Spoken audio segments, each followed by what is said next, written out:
Lebap vilayatynyň dolandyryş merkezi Türkmenabad şäherinde Milli Howpsuzlyk Ministrliginiň yerli edarasynyň we polisiýanyň işgärleri ilat arasynda Starlink internet aragatnaşyk ulgamny ulanýan raýatlary gözleýärler. Bu waka ilatyň internet elýeterligini 10 ýyllyklaryň dowamında bir gözegçilikde saklayan Türkmenistanda barha köp raýatyň internet petiklemelerini böwsüp geçmek üçin Starlink enjamyndan peýdalanýan mahalyna gawat gelýär. Bu ýagdaýlar barada Azatlyk radiosynyň habarçysy 23 aprelde Sebitden maglumat berdi. Son günlerde öýlere gelip üçekleri barlayan toporlaryň sany artdy. Gelip göne üçege çykýarlar. Kimde näme bar barlaýarlar. Starlink tapylan ýagdaýynda enjamy alyp gidýärler. Diýip Türkmenabadly ýaşaýjylaryň biri anonimlik şertinde aýtdy. Bu barlaglar bilen ýüzbeýiz bolan şäher ýaşaýjylarynyň ençemesiniň anonimlik şertinde habarçymyda aýtmagyna görä, Starlink enjamyny ulanan ýaşaýjylaryň arasynda tutsuk edilip, şäheriň polisiýa bölümlerine alınıp gidilen raýatlar hem bar.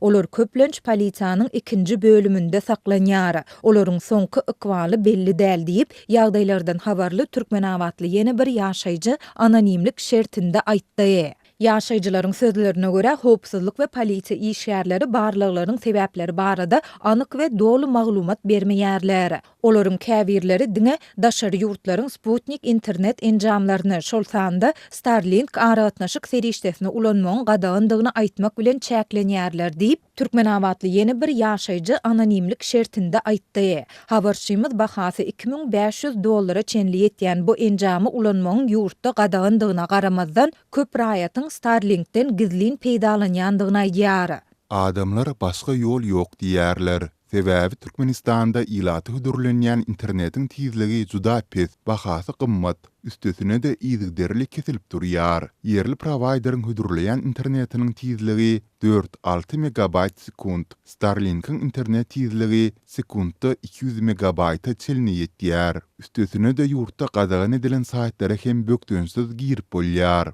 Diýip ýagdaýlardan habarly Türkmenabadly ýaşaýjy anonimlik şertinde aýtdy. Bu maglumatlary şäheriň polisiýa bölümleriniň birindäki çeşmämiz hem tasdiklaýar. Şeýlede ol Starlink enjamyny ulanjylara garşy gözegçiligiň diňe bir açyk barlaglar bilen çäklenmän eýsem gizlin usullar arkaly hem alınıp barylýandygyny aýtdy. Çeşmämiziň sözlerine görä, MHM we polisiýanyň işgärleri anten usullarynyň arasyndaky içallaryny ulanmak bilen jaýlaryň üçeklerinde bar bolan dürli antennalaryň arasynda Starlink enjamlaryny anyklamaga synanýarlar. Bu usullar adaty telewizion ýa-da beýlik antennalary barlaýan ýaly bolup çykýarlar. Ýöne olaryň maksady başga. Starlink antennalaryny tapmak. Usullaryň arasynda öz adamlary bar. Olar nirede nähili antennanyň bardygyny habar berýärler.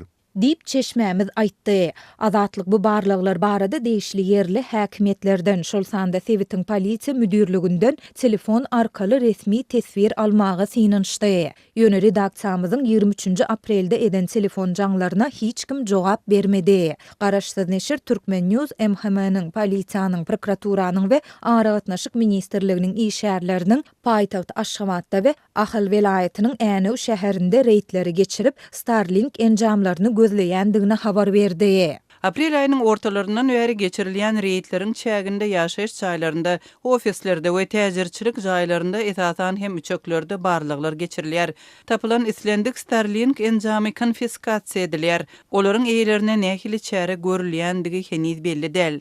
Diýip neşir 22 aprelde çap eden maglumatynda belleýär. Bu wakalar ilatyň internet elýeterligini 10 ýyllyklaryň dowamında bir gözegçilikde saklayan Türkmenistanda barha köp raýatyň internet petiklemelerini böwsüp geçmek üçin Starlink enjamyndan peýdalanýan mahalyna gawat gelýär. Geçen ýylyň güýz paslynda Lebap we Daşoz vilayatlarynda habarçylarymyz käbir gurply hojalyklaryň goňşulary bilen goşulşyp Starlink enjamyny satyn alýandygyny habar berdiler. Halkara barlaglarda dünýäde iň hayal we gymmat internetli ýurtlaryň hatarynda agzalýan Türkmenistanda häkimetler ilatyň internet elýeterligini çäklendirmekde. İnternet azatlygyny gysmakda ýyllar boýu tanqid edilýär. Ýurtda sanly tehnologiýalaryň ornaşdyrylýandygyny ýygy-ýygydan tekrarlayan Türkmen häkimetleri we media serişdeleri ilatyň internet üpçünçligindäki meseleler barada hiç ýyly gurrun gozgamaýarlar.